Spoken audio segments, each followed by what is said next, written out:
accordance to the word of God in 1 Thessalonians 5:18. In everything give thanks, for this is the will of God in Christ Jesus concerns you. Therefore, Father, we thank you. In everything that we are passing through, in everything that you have done for us, that we give you all the glory. Be thou exalted. When the trumpet sound, eternity begins.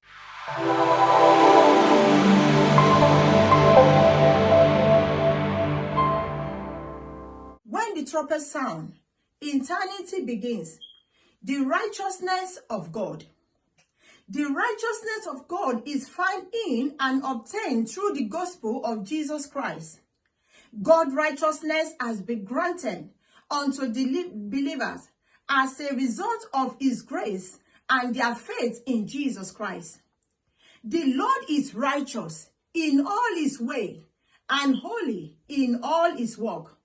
In that challenging situation, I want you to know that God is righteous.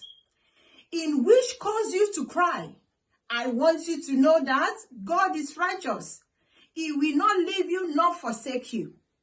That which you are passing through now, God is righteous about it.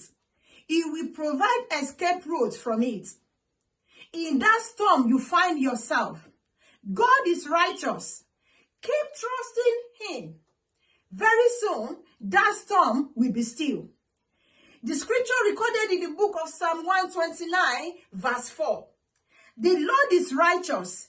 He has cut asunder the cord of the wicked. Dear friend, God is righteous. Keep trusting and believe in him, and all will be well. Always remember, eternity is real. God bless you.